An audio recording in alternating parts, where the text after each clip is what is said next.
guys, I'm Amber. With all these science fiction movies filling our brains with scenes that are far from realistic, it's no wonder we get a little mixed up. Here are 8 of the most common myths about space.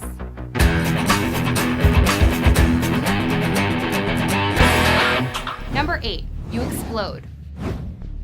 You've probably seen it in your favorite space movies or at least heard the tale. A man loses his spacesuit and is forced out in the open without protective gear. Within seconds, he explodes into a million pieces under the pressure of the vacuum powers of space. To be honest, you would die in space, but not for the reason you think. Instead, it would most likely be the simple lack of oxygen. No air equals no humans. That and ebullition. Ebullition is the formation of bubbles in the body fluids that occur when we don't have the ambient pressure that we're used to. These gas bubbles in your body are no good and you can swell up to a frightening size. But you will not explode.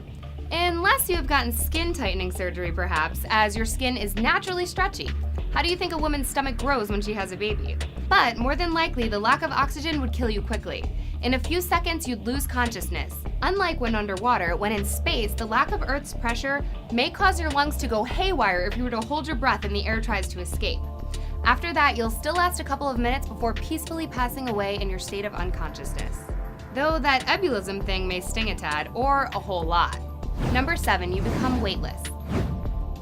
Despite what you may believe, astronauts are not completely weightless in space. But weightlessness is relative.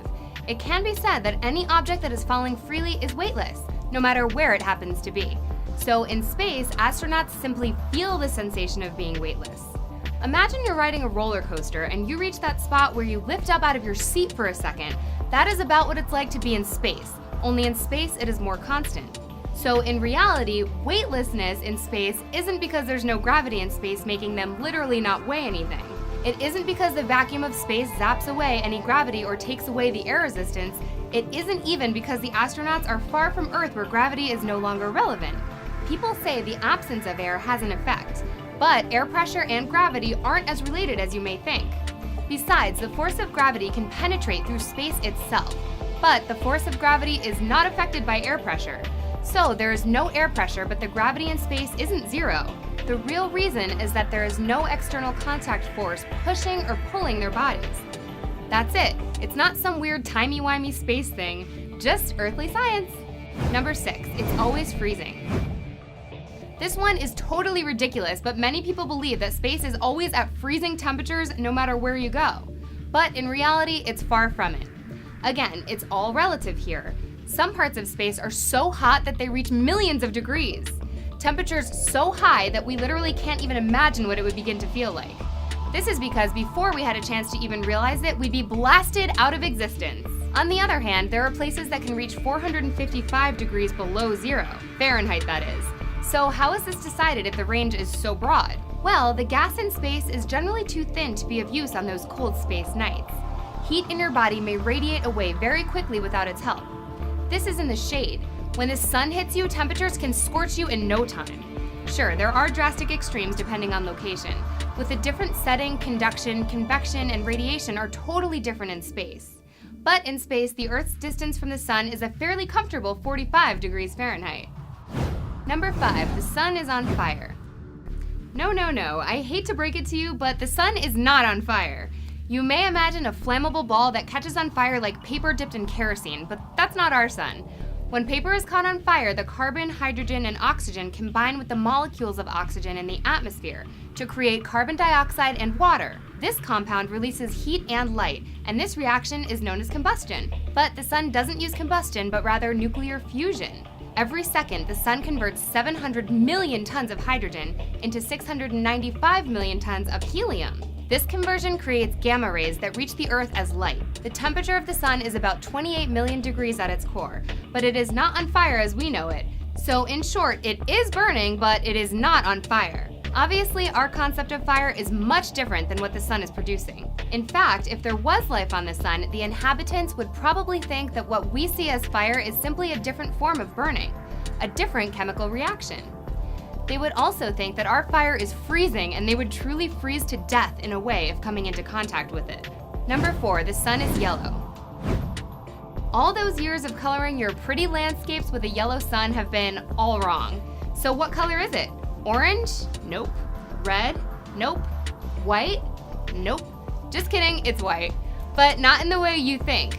The sun is actually all of the colors mixed together, which is essentially what we see as white. To put it into perspective, take a look at a rainbow. A rainbow is actually the light from the sun with all of these colors. The difference is that rainbows are separated versions of the colors of the sun. Cool, huh? Imagine you have a box of crayons. You take all of those crayons and melt them together. This is pretty much the opposite of what happens when rainbows are formed, except instead of that unappealing brownish purple color, you get white.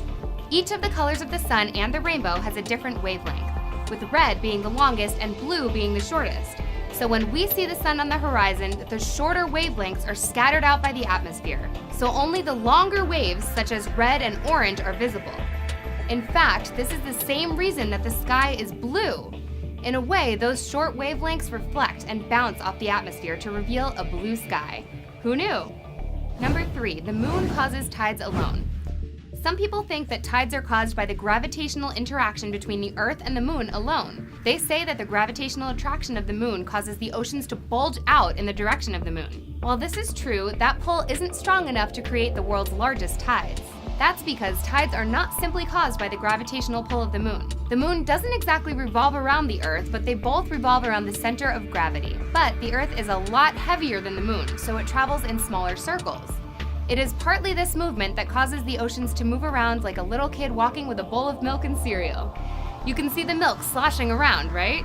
This means that even lakes are very slightly affected by this, but it's not noticeable. So the flow of the river is more drastic than the tides of the river, so the tides are canceled out. Again, the tides are in part caused by the bulge of the pull of the sun and the moon. As the Earth rotates, the water is pulled and pushed, causing tides. But despite misconceptions, it's not the only reason. Number 2, asteroid belts are dangerous. You're flying through space when you come upon an asteroid belt. The asteroids are flying at you at an alarming speed. You must use the lasers your ship is equipped with to shoot them before they crash into you, ending the life of everyone on board. Yeah, that's only seen in movies and video games. It's more likely someone in the forest will run into a tree and die than it is for someone in an asteroid belt to get hit by one of those guys. Asteroids and asteroid fields are really far apart and very tiny. It's kind of like driving on a gravel road and a rock hitting your windshield. More often than not, hundreds of miles are between them, and they're usually no bigger than a tennis ball. So this is one of the least likely ways an astronaut will die. It's more likely they'll choke on space food. So while in our solar system, asteroid belts are harmless, it does make you wonder if there are sci-fi-like asteroids out there somewhere. The odds of hitting one in our system are 1,000,000,000 to 1. But you never know. Some otherworldly Han Solo could be out there right now fighting for his life. Number 1, meteorites aren't hot. Imagine a meteorite just flew through the air and you immediately go check it out. What do? Touch it? Pick it up? Probably not. Due to movies and other outside influences, we've been taught that meteorites are dangerous, smoking objects not to be messed with. Sure, as they hit the atmosphere, the surface begins to heat up. But then that surface begins to strip off because of the heat, as the meteorite falls through the atmosphere. Anyway, when they left space, they were rather cold and would take a lot of heating up to get rid of that cold temperature. Although there have been reports of hot meteorites, it is likely they were exaggerations, and unfortunately not enough scientific evidence has been collected to prove their temperature either way. But we do know for sure they aren't fireballs nor ice cubes when they land.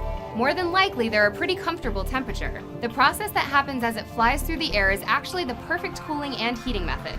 Still, it definitely depends on partially the speed and certainly the size of the mass. It could be slightly cool or it could be slightly warm. Thanks for watching. Be sure to subscribe, and for more videos, click right here. I'm Amber, and I'll see you next time on Peachy Planet.